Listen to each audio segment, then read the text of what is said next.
Halo Sobat Kompas, jumpa lagi di Obrolan Kak, obrolan penuh makna. Dengan saya Terence Palar. Dengan saya Mahansa Sinulinga. Mas Aca, seperti biasa, kita selalu kehadiran teman-teman sahabat Kompas yang pastinya menginspiring. Ya. Kali ini kita ngobrolin apa nih? Kelihatannya ya Mbak ya, kalau melihat sosok yang menjadi tamu kita kali ini, sosoknya atletis. Asik.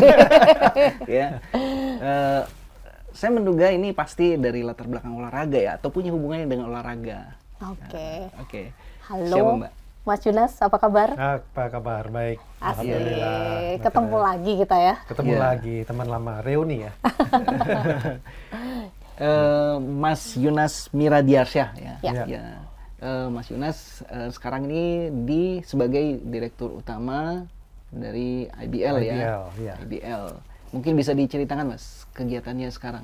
Jadi kalau IBL itu kan singkatan dari Indonesian Basketball League. Jadi saya handle kompetisi bola basket profesional satu-satunya di Indonesia. Jadi kalau liga profesional, kalau dalam hal piramidanya pucuk paling atasnya lah sebelum ke level yang nasional, mewakili tim nasional gitu kan. Jadi mengurus liganya. Kalau di sepak bola kita kenal juga Liga 1.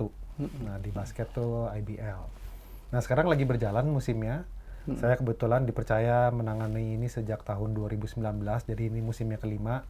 Kemarin kita jalan, jadi kalau IBL itu setiap musimnya di awal tahun, Januari, sampai nanti bulan Agustus. Jadi sekarang nih lagi di pertengahan, ini bulan Mei kan, lagi hot-hotnya, udah lagi lewatin, puncak ya berarti itu. menuju puncak. Okay. Jadi udah melewati tengah musim, kita ada 14 tim sekarang, kemudian nanti 14 tim itu berlomba untuk masuk playoff, terdiri dari 8 tim. Jadi semua ini lagi berkejar-kejaran, lagi seru-serunya gitu. Oke. Ini menarik ini Mbak ya. Kalau olahraga mungkin di Indonesia itu yang paling banyak peminatnya sepak bola, tapi basket ini juga sebenarnya tidak kalah menarik ya. Ini Mas, bahkan buat anak muda tentunya masih sangat pilihan pertama ya Mas, menarik ya. Ya kan masing-masing punya positioningnya ya. Kalau sepak bola ya sebagai olahraga nomor 1, masif gitu, secara kulturnya juga dari dulu.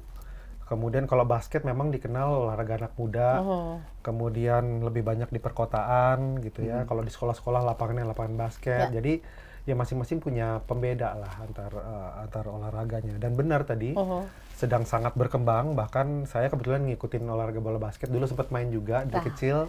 Ternyata pemain juga pelaku. Alhamdulillah tadi atletis dulu kali. Udah tapi masih kelihatan kok. Ya dulu pernah ada puncaknya. Nah sekarang kita ngelihat bahkan lebih besar dari itu. Beberapa indikator, salah satunya adalah terutama nih sejak kemarin kan waktu pandemi semuanya tidur ya, tiarap nggak semuanya bisa ya. berjalan. Ya alhamdulillah waktu itu perjuangannya basket menjadi pendobrak waktu itu ya, jadi liga pertama nasional yang bisa memulai dengan sistem bubble. Dan waktu itu protokol kesehatannya kita, protapnya juga diikuti oleh olahraga-olahraga yang lain, sepak bola, voli, badminton dan sebagainya. Nah semenjak itu berkembang terus, baik dari sisi liganya, timnya sebelumnya 9 menjadi 10, kemudian sekarang 14. Kompetisinya juga menjadi lebih panjang, sebelumnya hanya 2,5 bulan, sekarang kita 7 bulan. Jantu Agustus tadi ya Mas ya? Iya, Januari sampai Agustus. Jumlah pertandingannya juga bertambah, dulu hanya 97, sekarang kita 182 hanya untuk reguler, dan nanti playoff final itu sampai ke 203. Jadi artinya kan itu indikator yang bertambah. Dari sisi marketnya juga, kemudian yang nggak kalah pentingnya ini kan impact ke tim nasionalnya. Tim nasionalnya tahun 2022 yang lalu di SEA Games untuk pertama kali Indonesia bola basket bisa mengalahkan Filipina dan mendapatkan medali emas untuk pertama kali. Jadi ini banyak sekali yang tadi saya bilang berkembang, iya berkembang. Tapi apa kan ukurannya kan gitu kan? Nasionalnya, marketnya. Kemudian dari sisi penyelenggaraan, 2023 yang lalu kita untuk pertama kali menjadi tuan rumah Piala Dunia Bola Basket. Ya, yang di Indonesia Arena itu kan, jadi sekarang Indonesia punya infrastruktur yang kelas dunia. Kalau penggemar basket mungkin kiblatnya lihatnya NBA gitu ya. Nah Indonesia sekarang udah punya. Dan kemarin bukan hanya menyelenggarakan saja, tapi dari FIBA ya, FIBA sebagai pemilik kegiatannya menyatakan Indonesia menjadi salah satu tuan rumah yang sukses, alhamdulillah. Nah kan setelah itu marketnya semakin bergeliat ya. Tinggal bagaimana kita nih secara ekosistem para pelaku industrinya terus mempertahankan bahkan meningkatkan lagi gitu. Jadi potensinya ada. Tadi berarti 2017 ya? 2013 ya Mas? Apanya?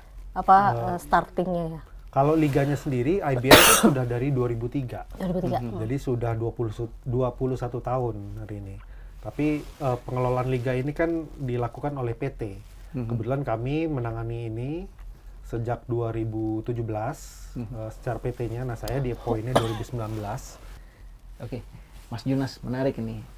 Tadi Mas Junas menyinggung ada beberapa pencapaian dan tadi itu ini mungkin kaitannya apakah setelah berubah menjadi PT ya, pengelolaannya, artinya kan ada hal-hal yang setelah perubahan ini yang baru bisa tercapai seperti itu.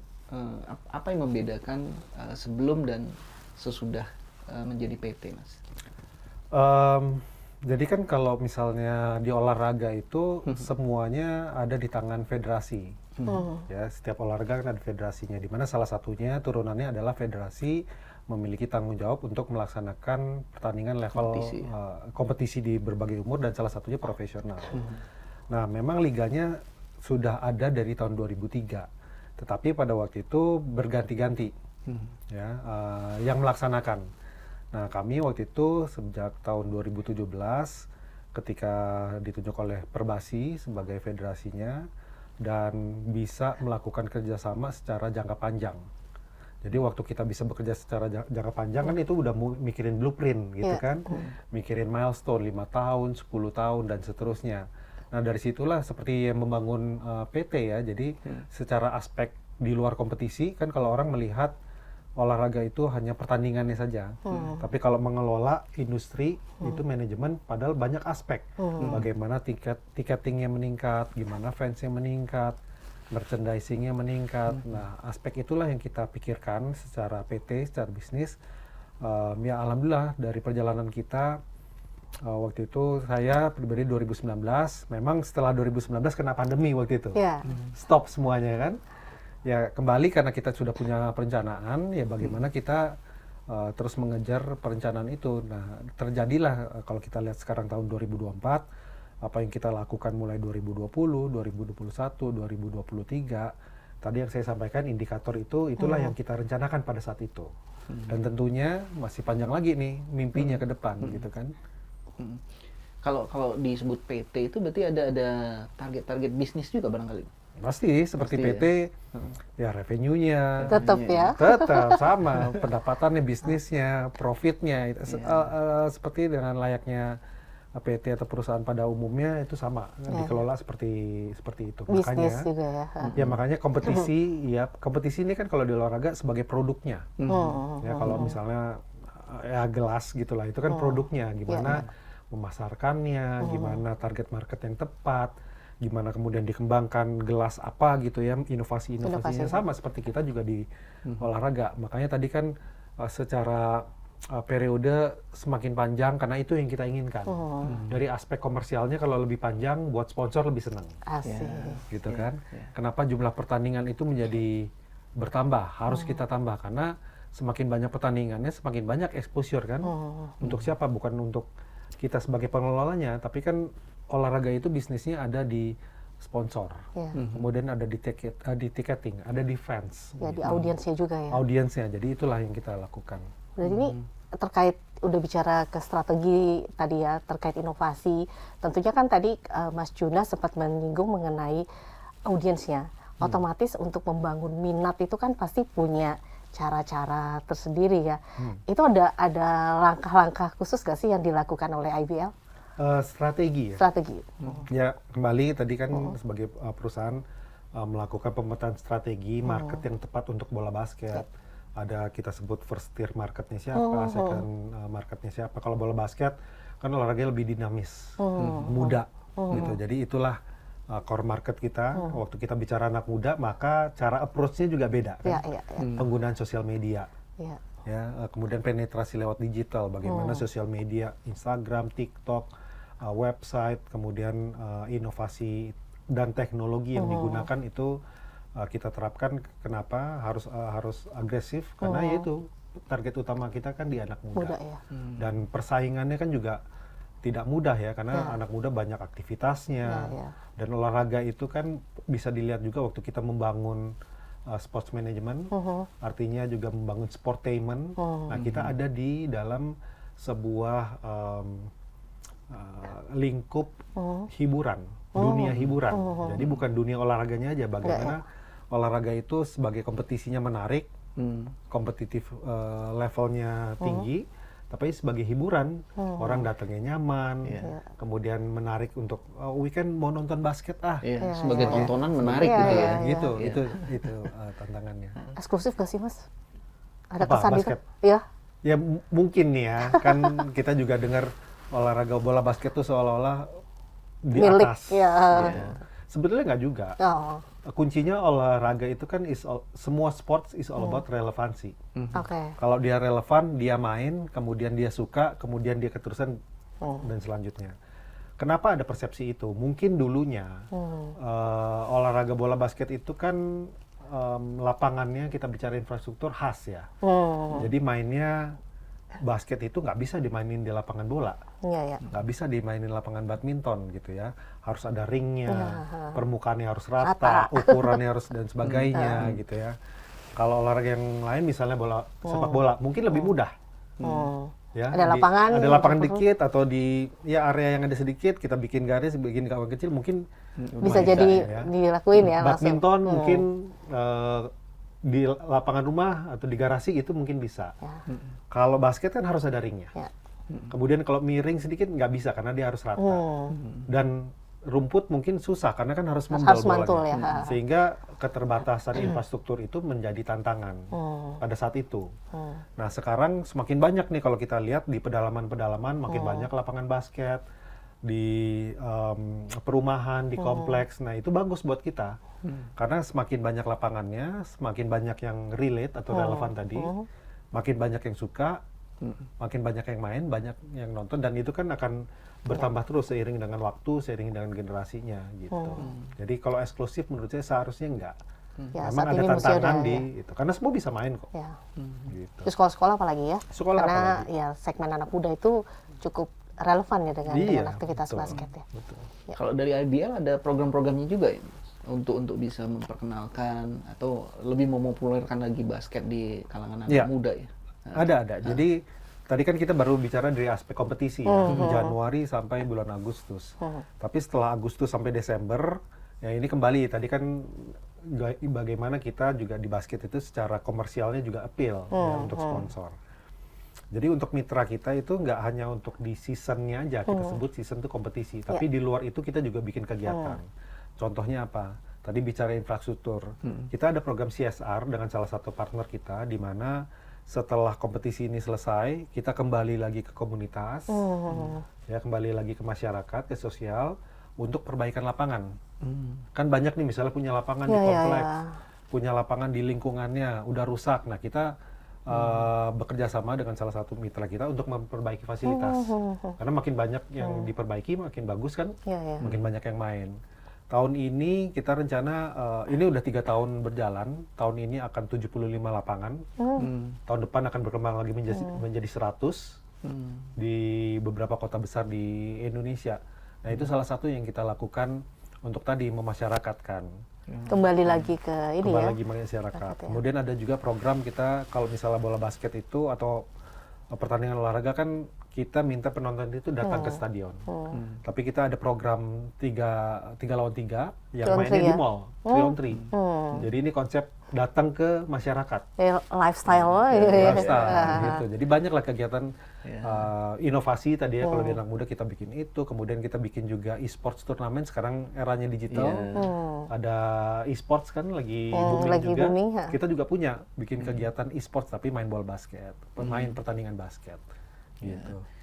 Banyak itu ininya, Mbak, yang peminatnya yang kayak banyak. gitu. Intinya kita harus terus inovasi ya, supaya apalagi di market anak muda orang pengen selalu yang baru. Kalau dari sisi aspek ekonomi nih Mas, tadi kan ya apalagi dalam bentuk PT kan ya, pasti kan memikirkan juga ya mungkin dampaknya ke ekonomi baik secara lokal maupun nasional itu menjadi bahan ini juga nggak yang dikaji dari teman-teman di IBL ini, Mas? Iya sangat. Jadi sekarang nih sebagai info juga kita sudah melaksanakan pertandingannya dengan sistem baru, format baru. Kayak gimana Namanya formatnya home and away, ya kandang tandang. Kalau di bola itu udah nggak asing. Udah common ya. Ya kan bola tuh mainnya pindah gitu kan, main di kandang gitu ya. Kalau di basket sebelumnya kita nggak menggunakan sistem itu. Sistemnya itu kita sebut series. Jadi misalnya pergi ke Bali, ya 14 tim itu semuanya pergi ke sana main selama 10 hari di Bali. Kemudian selesai pindah ke seri berikutnya, main di kota Malang misalnya 10 hari. Ya. Nah sekarang kita menggunakan home and away sehingga misalnya main di Bali itu akan beberapa kali tuh tergantung dia sebagai tuan rumah. Nah waktu dengan format itu artinya kan sekarang penyelenggaraannya yang sebelumnya dilaksanakan oleh IBL ini diselenggarakan oleh tim, ya sehingga ada pemenuhan lapangan kerja. Iya, yang tadinya kan tim nggak punya tim marketing, tim IO, tim supporting, sponsorship lagi ya, marketing. Tim sponsorship. Nah itu kan ada nih dan dikali 14 karena semuanya harus melaksanakan. Oh iya, series tadi ya. Home and away tadi. Home and away ya.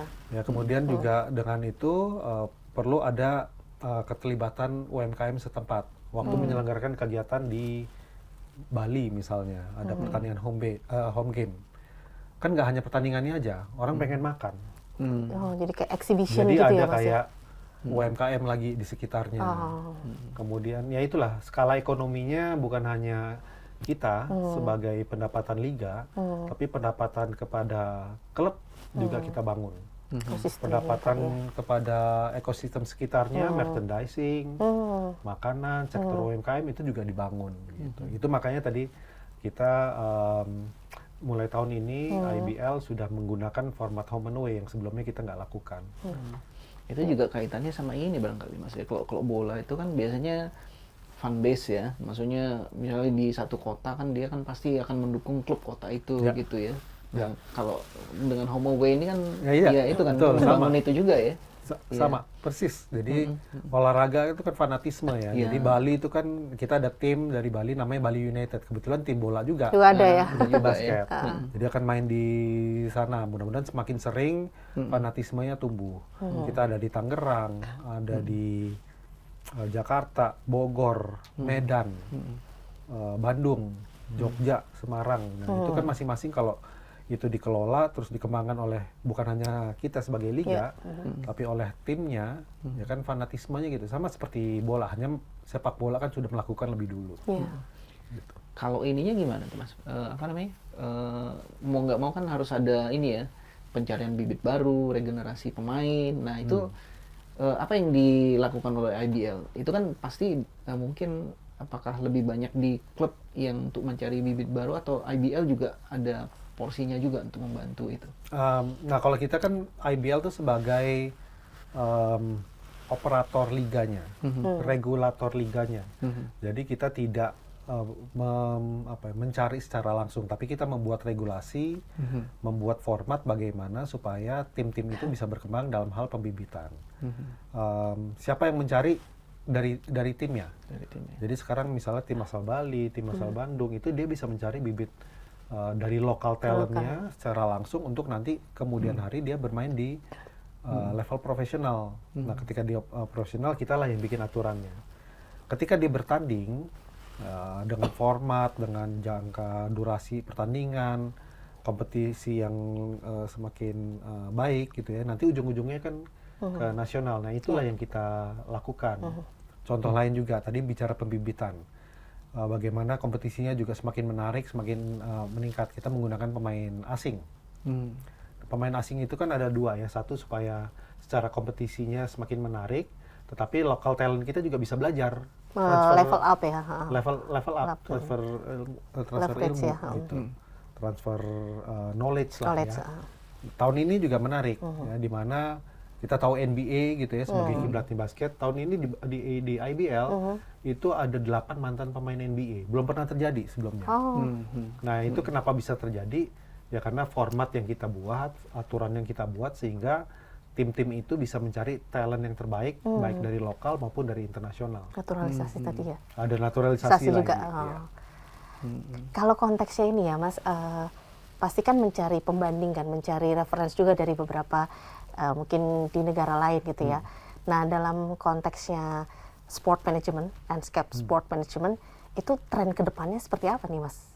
Kalau pertama gini, kita lihat benchmarking dulu ya. Oke. Kalau olahraga itu sebetulnya di Amerika, di Inggris, di Eropa, olahraganya udah menjadi industri. Tetapi kita ketika bicara sportainment itu kiblatnya lebih banyak di Amerika. Jadi NBA kita. NBA ya. Nah, kalau di seputar Asianya sekarang udah banyak. Australia bagus. Ya. Jepang bagus. Nah, makanya kita juga udah mulai buka kolaborasi ya. Berapa bulan lalu kita resmikan kerjasama resmi antara IBL dengan B-League. B-League itu liganya Jepang, di mana kita bisa saling belajar, benchmarking. Mereka belajar dari kita juga format yang kita lakukan. Kita juga belajar supaya ya namanya pengen berkembang kan terus ada benchmarking ya, ada berkembang. Itu yang kita lakukan. Nah, tren kedepannya yang tadi saya sempat sampaikan, olahraga ini harus menjadi bagian dari hiburan masyarakat. Ya, kompetisinya menarik, tapi sektor lainnya juga menarik, musiknya, ambience-nya, suasananya gitu ya. Itu yang harus terus dikemas di basket dan juga di olahraga lain.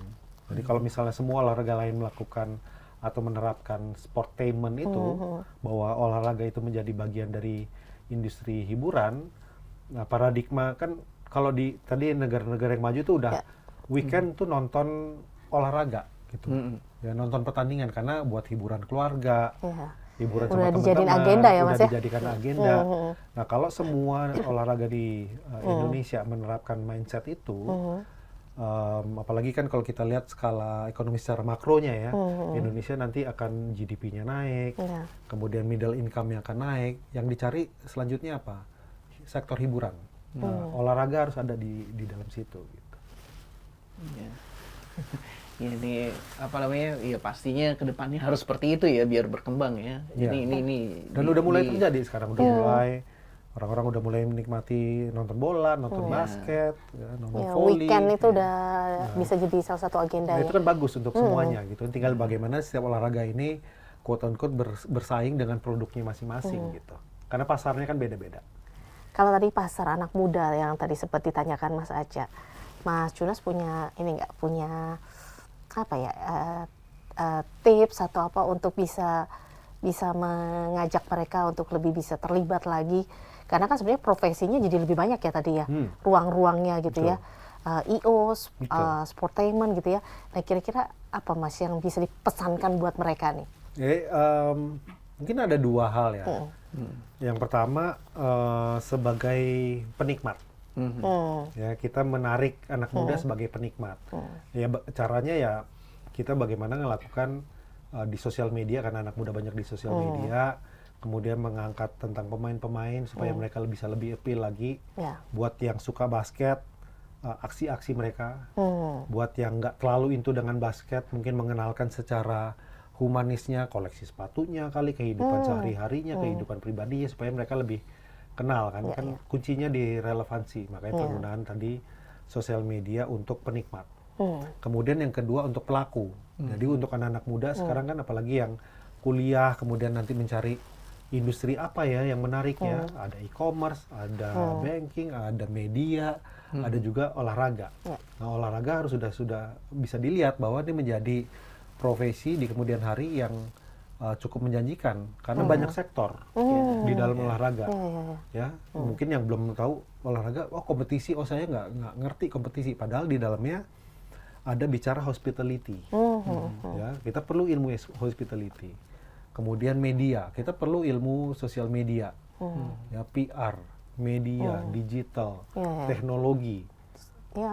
Jadi luas sekali gitu. Kalau kita lihat negara-negara yang tadi saya bicara mengenai misalnya di Amerika, di Inggris, itu sektornya luas sekali loh.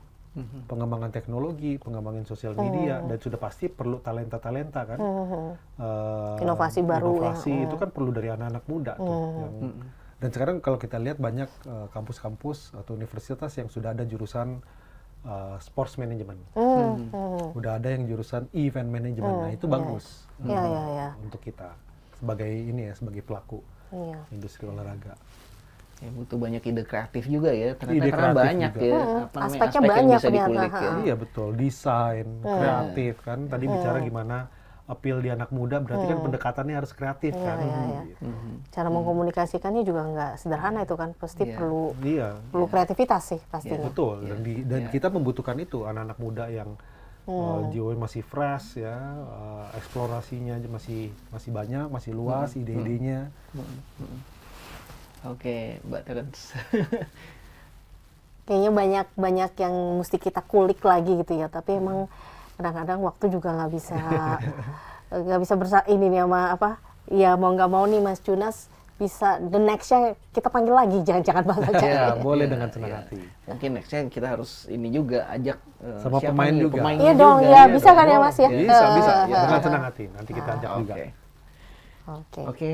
Terima kasih loh Mas Junas Sama-sama, sudah Mas mau Aza. sharing dengan kita ya. Nanti next mungkin kita agendakan lagi ya nih yang lebih seru lagi nih, harus masuk ke dalam permainan ya Mbak.